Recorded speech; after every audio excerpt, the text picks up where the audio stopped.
Hey, everybody. Welcome, welcome, welcome. It's GeekD's podcast with yours truly, Stephen Hodson, otherwise known as the Cranky Canuck on Twitter. And I'm joined by my very, very good friend, Paul O'Flaherty, who basically is Paul O'Flaherty anywhere you go on the internet. Pretty much. That's who he is. He doesn't hide behind fake names. He's an honest-to-God person. I'm a prick with an opinion that stands behind his opinion. There we go. That's more than can be said for a lot of people. How are you doing, buddy? I've had better days, so let's do a podcast and see what can go wrong. Sure, why not? Why not? I know. Actually, I got brand new keyboard. Is that a sculpt? No, that is a SteelSeries Apex Raw. Okay. Cool. I needed a new keyboard. I had the Microsoft Curve Comfort, and it was falling apart. That looks strangely like a Microsoft Sculpt. No, it's not. Because I just picked up a Microsoft Sculpt for my home office. Oh, okay, right, yeah. Okay. Yeah, I just picked up a Sculpt for my home office about 2 weeks ago. Yeah. I also picked up one of the Sculpt mice. What did you think of that? It takes a little getting used to because it's like a big bulbous round joke. Yeah. But you know, in conjunction with a mouse mat that has a wrist rest, it's really good. Helps, these little things not feel so bad by the end of the day. Yeah. Well, no, like I had to get a new keyboard. The one I had, like the Microsoft one I had, I was wearing off the keys, and keys were starting to stick, and it was just time for a new one. I want to know is, when is Apple going to make a decent feckin' ergonomic keyboard for Mac users? Never. It's not design aesthetics for them. Yes, because your users getting carpal fucking tunnel is not. But so this was on sale at NCIX for like $59, regularly about an $80 to $100 keyboard. Ooh, speaking of things that are on sale, yes, Wolfenstein fans, yes, Wolfenstein Old Blood just came out. New Order and Old Blood together as a package is $49.99 or $44.99, something like that. Well, I think right now you can get it on Amazon as a download for $19, but you get a coupon then for getting New Order. I think it's like $19 off or something. So that's not a bad deal. That's not a bad deal. Sarah sent it to me this morning, but it was no use to me because I already have New Order. So I just bought Old Blood instead. Ah. I was hoping you might have found a good home for that. Anyway. Oh, no, it's still there. Just go to Amazon, dude. Yeah, no, I don't. Amazon doesn't take PayPal, dude. Fuck's sake. Xbox.com has Old Blood at the same price of $19. Yeah. Who does? Xbox.com. Oh. Yeah. Because that's where I actually ended up buying it. Okay. So it'll just, because then by the time I get home, it'll already be on the Xbox. Instead of waiting. What have you been playing these days anyway? I know that you haven't had much time. Nothing at all. And it's been pissing me off because I've been like, good old games, GOG.com. They just got some of the Star Wars games on there. Some of the old they've been getting all the Star Wars games, but they just got some of the old Star Trek games, including Starfleet Academy. They also just launched the beta of their Steam-like client. I got it. So it's not functional for anybody that's seriously gaming because it doesn't have the auto updating. It doesn't have any favorites or achievements or chat. They're all coming, but they aren't there yet. Well, that's why it's an early beta. Yeah, but it's nice. It's clean looking. It's a hell of a lot cleaner looking than Steam. Steam is a mess these days. Oh, Steam is a pig. All right, it needs some serious love. I mean, serious design love. But yeah, I wanted to ask you: have you checked out? Are you using the new Win 10 Pro Insider Pro Preview anywhere at all on your machines? So you haven't had a chance to try Edge yet, or Project Spartan? No, I haven't. The reason being that there's just too much going on for me to sort of indulge that side right now. Obviously, we just had a baby. Yep. Business has me going gangbusters. Good. Good. We just registered, just got all the paperwork. The new business is now official as of last week, and we did all the bank stuff, so I'm still waiting for them to send me crap. But yeah, so the new we'll probably be talking about the new LLC next week, maybe on the show, but not this week. Well, so, I've had a chance to play with yourself. Well, that too, maybe. I won't admit to it. The Project Spartan, or as they're calling it now, Edge. Why which is the browser? Edge? Wasn't there an Edge browser before? No. You sure? Not Microsoft, sure. But there was. I'm fairly certain that something was called Edge before. No, I don't. Nothing seems to register as far as that's concerned. I think it was a Firefox-based browser. Yeah, maybe. I don't know, but the nice thing that they're being smart this time around. Give them credit. You're going to be able to use, or with minor tweaking by the extension authors, either or and Google Chrome extensions and Firefox extensions in the new Microsoft browser. You see, that's a good thing. I mean, realistically, that is kind of what keeps me using one browser or another, the availability of extensions. Exactly. It's the thing that stopped me going back to IE after 10. I mean, 10, 11, it's a good bloody browser. You know what I mean? Yes, they are. But the lack of extension support, the lack of... Well, they were using the old ActiveX plugin architecture, and it's done. Yeah, so you need that extension support. I need to have my bookmarks for sharing to, Hootsuite and all that sort of stuff. And, my Google Voice plugins and all that sort of stuff. Without them... I'm not going to go to the browser, basically. Yeah. But it's nice. It's very, very clean, very, very simple, clean lines. And it works real well. I've been using it pretty well off and on since it became available, and I'm liking it. It's not a bad browser at all. Are you satisfying your Microsoft fanboy urges these days? No. No, I still use Chrome. I still use, other shit other than Microsoft products, dude. Come on now. I know you do. I'm just saying, are you satisfying your fanboy urges? I don't know. I'm enjoying 10. Like, I really am. I like Windows 10 a lot. It's nice. It's rock solid on my system. What more can you ask for? What do you think of all this talk? People are kind of getting excited about, this whole Windows 10 phones now will give you a desktop experience if you hook them up to a decent-sized monitor and keyboard.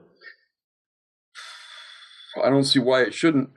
I mean, we've done this before, right? This is not the first time. No. And ideally, that's what Microsoft wants. It wants one platform across everything, and it makes it easier for developers. It makes it easier for users. It makes it easier for Microsoft. But let's be serious here for a minute, right? Let's take this out of the Microsoft context. Is this not where we're going eventually? That your desktop, that the traditional desktop PC that we see right now, right, is going to exist just as a tool for developers and hardcore enthusiasts. Or I'm not saying it's going to go away.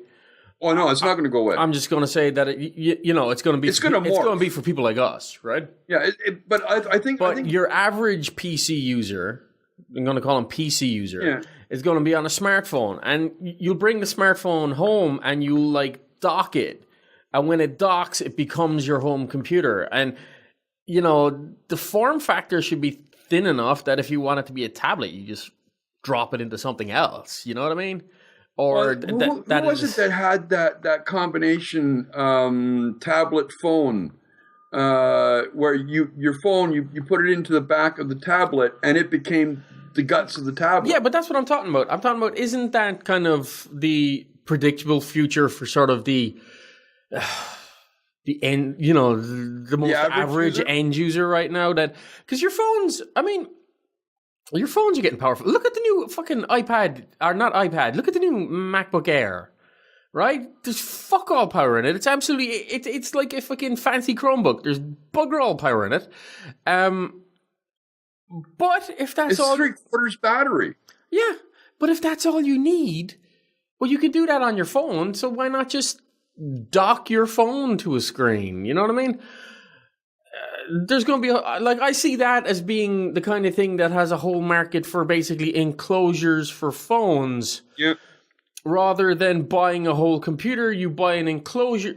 Okay, so like I'm out and about, I have my phone, but when I go into a client's meeting, I need something that I can type on a lot faster. Okay?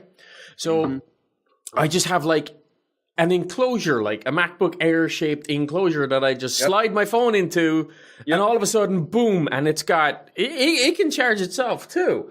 And the same with everything else. And I really think that's where, until of course, like all these things are embedded in us. Let's put it this way, if I was in the hardware business, if I was making hardware right now, that's what I would be doing. I would be making enclosures. I would be designing it around the existing phones so that you could slide it in. You got your keyboard. It's basically a laptop with no guts. Yeah, it's a laptop with no guts, but battery. Leave batteries in it, right? Yeah. Fill it with fucking battery so your phone is charging while it's going. I mean that's where I see the future of the phone going, and portable computers, portable computing. Because really, the phones now, power-wise, like, processor-wise, not so much graphical, but definitely power-wise, processor-wise, is very quickly becoming on par with anything we've got below a desktop. Dude, my Nexus 9 tablet, right, is what, the 64-bit OS? Yeah. Right? I mean, it's more powerful than a lot of the computers you see when you walk into a doctor's office. Yeah. You know what I mean? And if that kind of level of functionality is what you want, then why the hell not? And I mean, as memory gets smaller, as processors get faster, as storage space becomes easier to add, I mean, I still don't know why phones are so limited in storage space. I have yet to figure out why phones haven't got like a fucking mini SSD in them. You know what I mean? I know. Like, I've got the Nexus 4. And I wanted to check out Hearthstone, which is a Blizzard game. They just released a mobile, for the phone. I downloaded fine, went to install it, not enough space. Yeah. I would basically would have had to gut my phone for everything that's there to be able to install this. Yeah, well, and that's just stupid. Well, that's just a design issue of not putting in, Flash expandability, but I'm just wondering, like, why they're not shipping already with, 128 gig SSD inside them. They should be able to. There's no reason why they can't. I mean, if you ever strip down a MacBook Air and you look, there's nothing in there except battery. No. So, I mean, sticking all that into a phone and you know what you could even, I know we're way off topic here, but you know what you could even do then is, I mean, with these docks, i.e. the external computer dock casing, I mean, you could add additional features then. But, I mean, these things wouldn't even need... They're absolutely bare bones because your webcam is in the phone, right? Yeah. Everything goes in through the one port. right? USB 3 is fast enough to handle all that shit. No mind anything else. I mean, what more do you need, right? If like for the average user, and even for people like us. Hold on a second. I'm listening to you. When we're on the go, we here's what I think. I think desktops are going to morph. They're going to become have you seen some of the stuff they're doing with HoloLens? Mm-hmm. Like there was they did a demo, a build, and basically your wall became your monitor with the apps up on the wall. That's cool, but I don't think that's in any way related to the future of desktop computing for a long time yet. I see. I don't know about that. I think. Dude, no. Look, the average user, people had a problem with Google Glass, right? Yes. People are HoloLens is way bigger, way clunkier, way more ridiculous. Look, the idea behind HoloLens is awesome. It's going to be awesome for gamers. It's going to be awesome for people who are willing to buy it and wear it. But in terms of average computing, that interface is not going to work. It's not. You're not going to sit there and type a Word document with HoloLens. You're not going to sit there and do 90% of the stuff you do on your computer right now with HoloLens, because it just doesn't make sense to put on a headset to watch a kitten video on YouTube when you have a screen. Yeah, I really see, I'm not sure which direction it will go, but I see the desktop. It will always be with us, but it's going to change from being what we have right now. Oh yeah, it's definitely going to change, but I think that we're going to see less and less desktops from about 10 years from now, except for the likes of you and me, and companies and businesses that have to have them. But I think in the average user's home, you're going to have, their consoles, and it's going to be stuff that is, stuff like what we just discussed. Lightweight portable computing devices, much like tablets or MacBook Airs or whatever, but they're going to be a lot more integrated. It's going to be like one device that is the portable guts of all your devices. Yeah. I definitely think that is one avenue we're going to go down. Without a doubt, I think that. And when I can't remember. You heard it here first. Huh? You heard it here first. Nothing. Yeah. And it was Asus. Asus did the tablet phone combination. Yeah, I know somebody did it before. And it was bulky at the back because it bumped out where the phone slid in. But that basically became your tablet. And that I see being the way it's going to go. They still have one for sale. It's called the Pad Phone X. Yes. Which is a 5-inch HD LTE smartphone that then docks with a tablet to become a full 9-inch tablet. Yeah. So yeah, I mean, they're already on the bloody market. You know what I mean? Yep. And it's just a matter of them becoming more and more mainstream. You know what I mean? Yeah. That's all. Let's go switching things around. What have you been watching lately, if anything? Like on nothing. TV? Like nothing? Really? Game of Thrones, I suppose. We're caught up on that. I'm only on episode 4 of Daredevil. That's how little time I have. We did get to go see the Avengers movie, The Age of Ultron. Without any spoilers? Good, bad, indifferent? Good. I think it's a better movie per se than the Avengers. Yeah. Not necessarily better in terms of effects or action, but a better movie, if that makes any sense. Yeah. And there's a lot of dick jokes. So yeah. a lot of dick jokes. I've got a question for you, because I was thinking about this earlier. At what point, like we've got all these television shows we want to watch. Like we've got the Game of Thrones, we've got Arrow, we've got Flash, we got Gotham. All these ones. Oh, and Gotham. Yes, I'm caught up on Gotham. At what point do we just say we've had enough of a series and we let it go away? Even though it's still popular, it's still a great series. But personally, like, for example, the example I give here is with Game of Thrones. Okay? Immensely popular. But I have almost no interest in seeing this season. But you haven't watched the other seasons, really, have you? Yes, I have. Okay. I watched everything up until the season. I suppose when it starts becoming shit, Agents of S.H.I.E.L.D., I'm looking at you. It's not. Agents of S.H.I.E.L.D., I'm looking at you.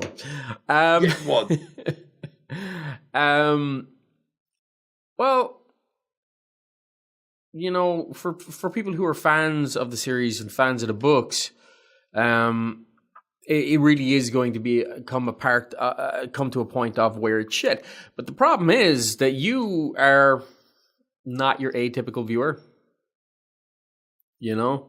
In the sense that one, you've got very little interest because you haven't read the books. Two, you've got like 20 million other things that you're trying to keep up with for shows, for doing podcasts like this, so on and so forth. So you kind of have to make a decision at some point where my time is spent. Where your time is spent. But for a lot of people, I mean, they're coming home from work and they're flopping down on the couch and, and they have an hour or two and this is what's good and this is what's on. And this is what you and I kind of miss out on. Which is that we don't do what everybody's talking about down around the water cooler or in the office the next day. Yeah. And that has a lot to do with keeping people involved in watching stuff, I'm not saying it's everything, obviously it's not everything in it by any way, shape or form, but there's a lot more to it like that, you know what I mean? Plus, your average person doesn't have not that they don't have access to, but they don't know how to have access to as much stuff as we watch, right? Yeah. Most people are getting whatever's on their cable box and maybe Netflix, or whatever's on their cable box and Hulu. But there's not a lot of people who are doing everything, Yeah.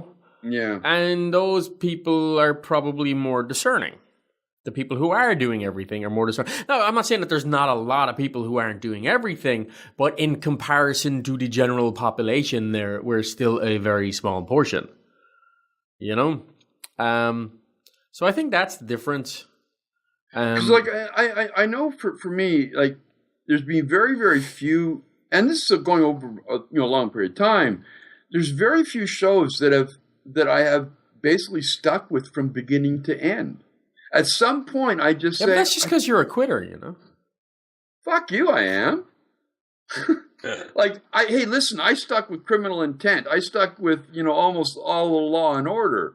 And you name, was it Waking the Dead out of England and Wire in the Flood? Yeah, well, you're sad,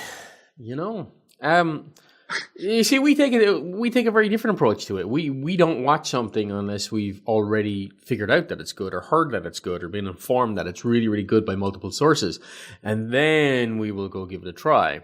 And typically what we will do then is we will wait past season 1 so that we can go watch, the first 4 or 5 episodes and see whether or not it's actually worth investing time in. So you're calling me an entertainment early adopter then? No, I'm calling you, and then I'm saying that you could make better choices with your entertainment. That's all. Wait. Whoa. I tried Gotham. Okay. Gotham's actually doing fairly well. Gotham's not too bad. It's a little slightly procedural at the moment, but I think they're going to get out of that funk. Game of Thrones? I still like it. I've had enough. Good. And I know people are going to hate me for saying this, but the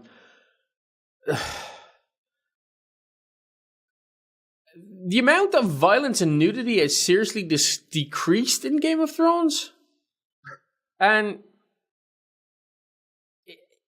in favor of political intrigue, and I think that that balance might lose it some viewers, actually. That would be really weird. But of course, then, you know, there's also the knowledge that next season they're going completely off plot with the books. So, yeah, and I don't know how well that's going to turn out for them. That could turn out very well. I mean, yeah. Starship Troopers. Don't do it.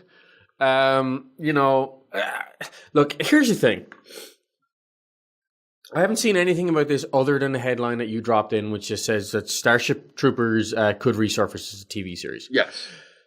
As long as it's not the fucking Casper Van Dien movies version of Starship Troopers that comes back, right? Yeah. Because if you read the book, was it Heinlein did the book? Yeah, it was Robert Heinlein. Robert Heinlein did the book. If you read the book, there's nothing in common with the movies whatsoever, except maybe that they're in space and the name. And they're fighting bugs. But I mean, here's the thing too, though. Like, I you know, you talked about tits and ass in Game of Thrones, but I kind of wonder how a more direct translation of Robert Heinlein's Starship Troopers would do, or actually, because women in the military were basically like, I mean, it was law. If a guy wanted to fuck, they had to, you know, and a lot of the. I'm not saying a lot of the book didn't actually describe sex, but a lot of it described the sexual encounters and who he was sleeping with and who was doing what with who. And women were really, I mean, they were full fighting members of the armed forces, but they were also in-house entertainment that couldn't say no. Yeah. I love Heinlein. Heinlein is probably one of my all-time favorite sci-fi authors. One of the books I would love to see them do of his is either Stranger in a Strange Land, yeah. Or actually, you know who would be good for a series of his would be Lazarus Long, because he's a recurring character throughout all of his books. Yeah. And I think that alone would make for a good series. The problem is Heinlein's political stances, his treatment of, or his thoughts on marriage and, you know, the whole works goes counter to everything that it wouldn't go over today. It just wouldn't fly. I mean, it's good sci-fi, but you have to, reading it today versus when they were written, you kind of have to understand... You know, you have to understand where he was coming from, and you have to kind of apply that filter of, I'm not going to get annoyed at this, which would otherwise annoy me. He was a firm believer that being a citizen was a privilege, and you became a citizen, a voting citizen, through public service, being in the army. Yeah. By fighting the country. Know, there's nothing wrong with that. In fact... There's a lot to be said for it. Not that I necessarily support that, but having been in the army myself and having lived in countries where military service is mandatory, at least for a year or two, there's a lot to be said for how it educates people, how it teaches them to be independent, how it teaches them to value certain ideals that are sorely lacking in very many democratic countries where everything is handed to people on a plate. Also, his whole attitude on marriage, it's a contract, which is, you know, you basically, and it didn't matter whether it was man woman or man woman, man woman. Marriage is a contract. Yes, that's why it doesn't matter. Like here in the US, and I assume even in Canada, and the same in Ireland where I'm from, it doesn't actually matter if you get married in a church, because that has no legal standing with the government. Yeah. You have to sign the... Now, many people sign the register as part of a matter of fact during the religious ceremony, but if that register isn't signed, as far as the government is concerned... You're not married. You're not married, even though you're married in the eyes of the church. So yeah, in very many senses, that is what marriage is. It is just a legal contract. But yeah, like Heinlein was big on polygamy. He didn't believe in, you know... Heinlein would not be considered in any way politically correct today. Oh, hell no. hell no. Even in the 50s, he wasn't considered politically correct. I don't think that man ever will be. But what I would say to our listeners and to our viewers is, you don't have to agree with Heinlein to enjoy his books.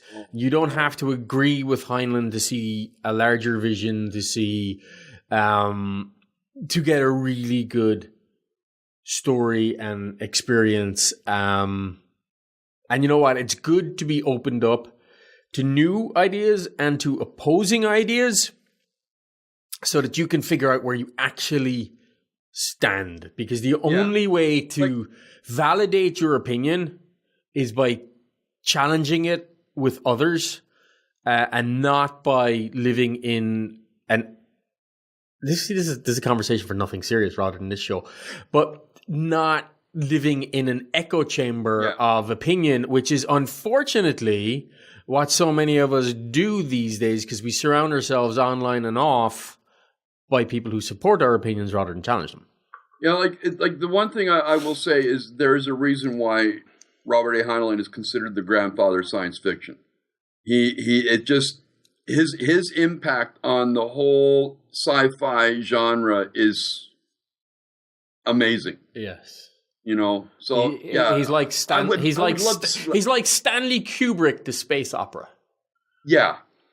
Yeah, you can't deny his awesomeness in what he created. Anyway, the other thing I was going to ask you, sci-fi, the station, the movie, you know, the network. They're doing a lot of really interesting stuff. Like they've got one coming out. It's an action sci-fi called Killjoys. I'm looking really forward to seeing what it's like. But they're talking about doing A Brave New World. Yeah, I'm just waiting for Sharknado 3.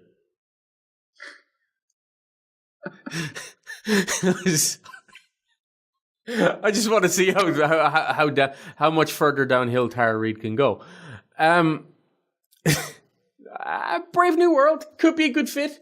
Amblin though, Amblin Entertainment, go feckin' Power Rangers. I don't have high hopes with Amblin being involved. That's all I'll say. Yeah. I gotta admit, like I know that the CEO of Sci-Fi has come out and said we are returning to our roots. We are going back to what we should be doing. Making really shitty sci-fi. No, making really, really good sci-fi. And they're not doing bad. Helix is a haven't watched fairly it. decent. Huh? Haven't watched it. It's not bad. It's not. I caught the first season, but it was one of those that got pushed to the wayside. Maisie Williams and Doctor Who. Game of Thrones character turns up in Doctor Who episode, okay? Because like actors don't turn up in other shows all the time. I mean, you're not even just a little bit excited? No, you don't care? Nope. And look, I'm even here in my Doctor Who shirt, right? This is a TARDIS. It's a white TARDIS. But no, I couldn't give an actress. I'm surprised. I thought you would have been just all over that one. No, I have no love for her at all. I don't like her. People are going to hate me for saying this, but we were watching the last episode of Game of Thrones the other day, and I said she looks, slightly mildly retarded. I don't like her. I do not understand the internet's fascination with her.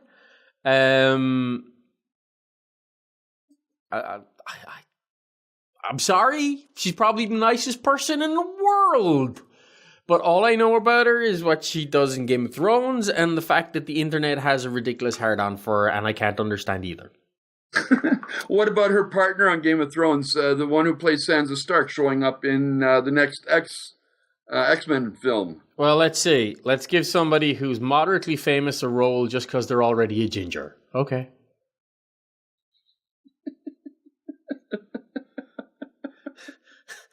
I mean, you've got to admit that's the only reason probably why she's going to play Jean Grey, because she's already a ginger and they don't have to dye her hair.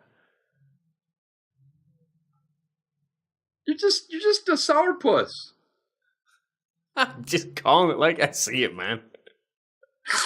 Is there anything happening in the movie world that I know for me, Mad Max is yeah, Mad Max. I mean, yes, we're all excited about that.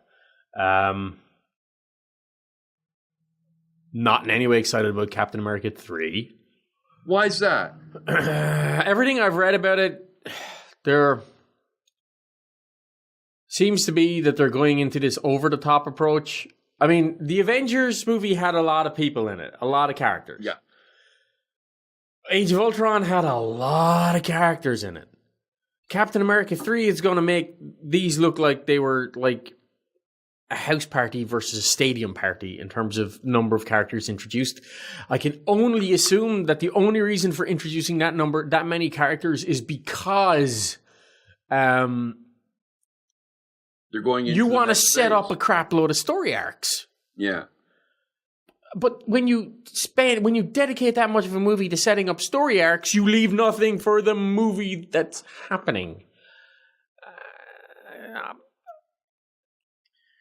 How do you feel about the spin-off from the Arrow Flash universe on TV? I don't. The one that the Legends of Tomorrow? I don't.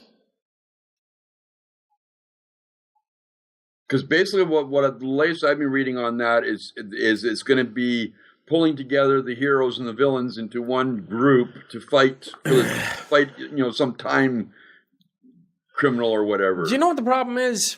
They're over fucking doing it. Yes. Right? I agree. There's too many superhero stuff now on TV. They're going to kill it. They're exactly. It's too much of a good thing. And look, even in the Marvel universe, it's already becoming a case of it's too much of a good thing, right? Yeah. What's its name? Prequel to Agents of S.H.I.E.L.D. The lady. Yeah, I know the one you mean. I can't remember the name. God damn it, I can't remember the name. But that didn't get the attention it deserved. From the studio, I think, in terms of writing its plots, because they just thought, I really do think that they just thought, look, we can put another one out there, and it's in the Agents of S.H.I.E.L.D. universe, it's in that Marvel universe, and we'll just go back in time, we'll fill in this bit of Captain America's history, that show could have had so much potential, but they're just getting sloppy, and there's just too much of this. There's just too much. I also think part of the problem, too, is that none of this belongs on your standard network television. No, as Daredevil proves, episode after episode.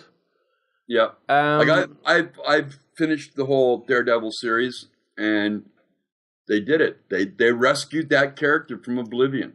They literally rescued that. Well, as I said, I'm 4 episodes in, and it's not for want of watching it. It's for finding the time that I haven't watched them all yet, but I will. But you know what?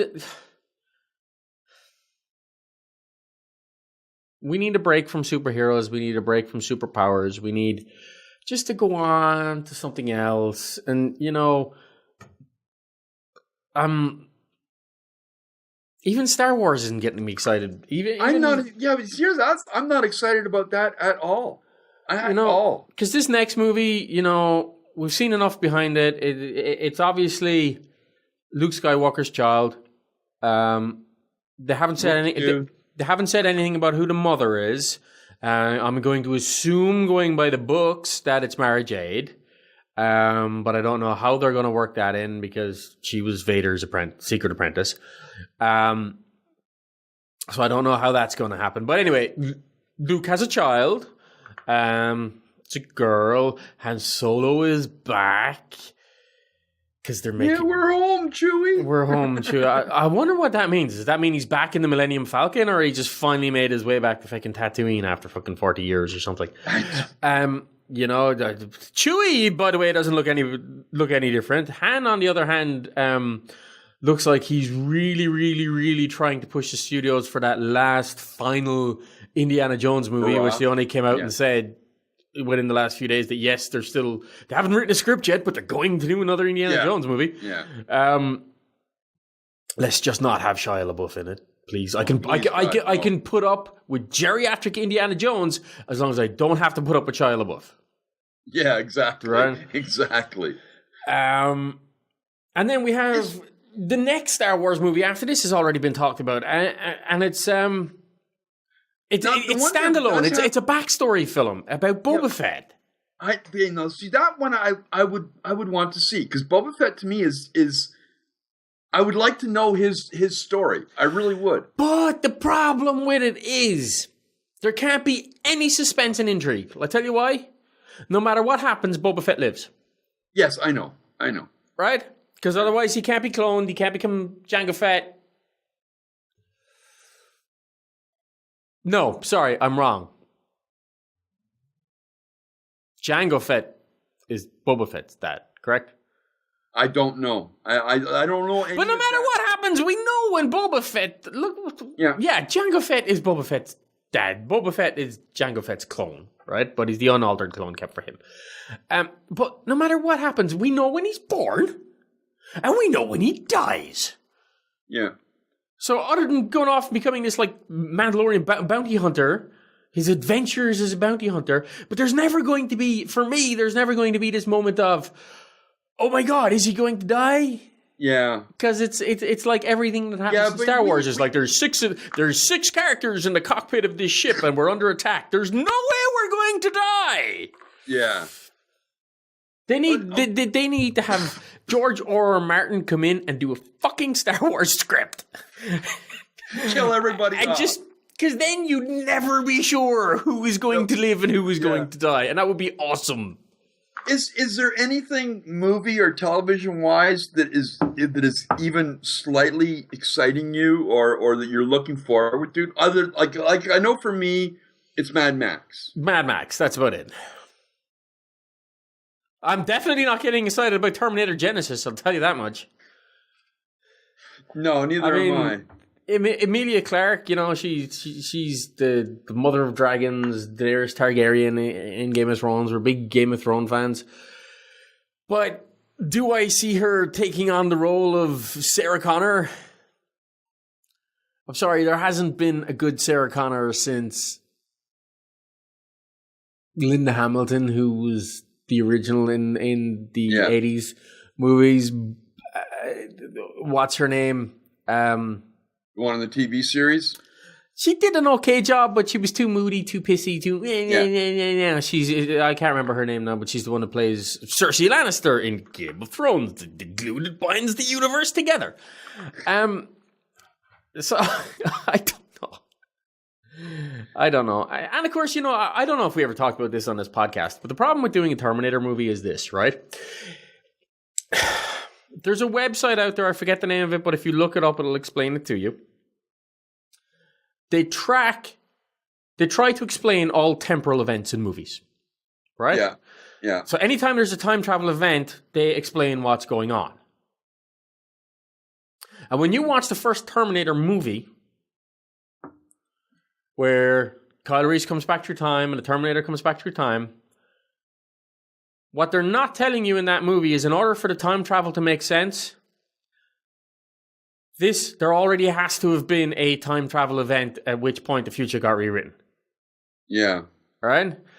So every time they do this, nothing that was in the past movies really counts because history's being rewritten over and over and over and over again. It's like, boom, boom, restart, boom, boom, restart. And already, even in the previews, they're doing the stupid things where she's quoting lines from the previous movies, and I'm just like, no, we don't need that. I would like to see just a good return to. You know what we need? We need a Terminator movie that is not dealing with the fucking origin stories at all. Let's do a Terminator movie that is just people fucking trying to survive the goddamn Terminators. Yeah. That's it. The one thing I like about what we're coming back to the superhero thing again, but with their deal with Sony and they're going to basically reboot Spider-Man, they are not doing an origin story. Good. let's do old Spider-Man, and considering Martin Freeman is now getting a role in the Marvel Universe, let's make him Spider-Man, because he would make an awesome... just high school age. For fuck's sake. Spider-Man. Because every Spider-Man movie we'd see is high school age, right? Let's see Spider-Man when he's 40, right? Let's have Martin Freeman come in and play the Peter Parker version of Spider-Man when he's 40. He doesn't even have to act, because he's just like that. Yeah. You know? I don't know. Right now, television and movies, I'm really worried for both fantasy and sci-fi in those two worlds, because we're getting over inundated with superhero movies. We're getting over inundated with mediocre sci-fi. But look, we had the same thing in the 80s, right? We had the 80s, right? We got over inundated with like three types of movies, right? The no plot action film. Yeah. Right? The sci-fi movie that is always a cyborg killer of some sort or another with no plot. Yeah. And then we got the Critters style, Ghoulies style horror movie. That's it. That's all we got for a decade, you know, outside of a few chick flicks. At least in my understanding, bear in mind that like my life in the 80s, I was from 2 to 12 years of age. Okay. I remember them well, and you're pretty accurate. Yeah. And that's what we're getting again here in this decade, but it's all superhero, and it's going to die. People are going to get bored of it and burnt out. They're going to get burnt out. You know? Now, don't get me wrong. I mean, the box office numbers have to be great, right? Because when we went to Age of Ultron last weekend, opening weekend, I took all the kids. We went to a 5 o'clock showing. Deliberately went to a 5 o'clock showing because it was like, right, that's when most people are going to be having dinner. So already the crowds are going to be somewhat less. But the cinema I was at, like, they were playing the show down every half hour, you know? But we went at 4 o'clock deliberately for the 5 so that all the half 4 crowd would go in. We were sitting in there, got our seats and the whole lot, and there was not a spare seat in that cinema for watching that movie. You know? Mm. So they're making bank. And I think as long as they're making bank, they're going to keep churning out this shit. But I know. There's an opportunity here. There's an opportunity here for studios to start looking at putting out stuff, even in the sci-fi realm, that isn't superhero based. That isn't superpower based, because it's going to come as a refreshing change to audiences and will do well just for being something different. Yep. Yeah, exactly. All righty. Well, we're at our time for today. Are we? Just sort of flew by. You feeling any better? I think I'm going to get off this show and I'm going to record a rant for my YouTube channel, because I'm having a day of it, man, and it's not me. You know what I mean? Yeah. All righty. Well, thanks for sitting down with me for a little bit. Anyway, I was hoping we could, maybe make that the end of the day a little better for you. There's two things make my work week better: the lunch break I take to record Geek Dimensions, and recording the other podcast as well, which is a cathartic release. Well, that's one reason why I like doing morning coffee on Twitch. I love that's a great way for me to start my day. I have a lot of fun doing that. Yeah, if you're not watching it, guys, maybe you don't know about it, maybe you missed us talking about it before. Steve does a live show every morning on twitch.tv where he has coffee and basically goes through the gaming news. And he just ad-libs and blathers nonsensically. I get to say this because I sat through an episode just the other day. But when you're watching it, it makes a lot of sense because there's a lot, it's not just a story and Steve's opinion, but there's what's going on in the chat room, a lot of interaction, a lot of back and forth. It's, if you've got an hour to burn. There's worse things you could be doing. I mean, you could be watching the Kardashians or some shit. I mean, Oh, great! I'm being compared to the Kardashians. God damn it, dude! All right. Anyway, thanks everybody for being here. I hope you've enjoyed the show. I know you'll be seeing it on YouTube. You'll be seeing it on everywhere. You'll be hearing it, all over the place. But thank you for being here. And we are seriously trying to get this onto a regular schedule. It's just that it's very hard for both of us to find a basic time zone where we can work this shit together. But we'll work on it. It'll settle down too. It'll settle down. Yeah, it'll settle down. But thank you very much, buddy. My pleasure. I like doing this. I had thought about maybe putting it off for a while. Putting it in hiatus. But you know what? I can't. I like doing this shit. Maybe what we should do is something to think about. Maybe instead of doing them like we are now, maybe we should think about doing them as Google Hangouts. Get a bit more interactive. We'll see. Yeah. Takes a little bit of work off you, takes a little bit of work off me, and everybody gets to see it instantly. But we can discuss that. No matter what happens, folks, this will continue to go as an audio and video podcast. Yeah. So it will. It will. So thank you very much. And anyway, everybody, you have a great weekend. Just enjoy life. Get out. It's nice out now. It's beautiful. It's summer. Don't talk to me about how nice it is. My bloody AC is out. So I'm sitting here sweating. Yeah, I see you going like this. I'm sitting here sweating because my AC is out and it's bloody 90 degrees outside. Yeah. But in the meantime, everybody, as we say goodbye, remember one thing. The most important thing, keep it geek.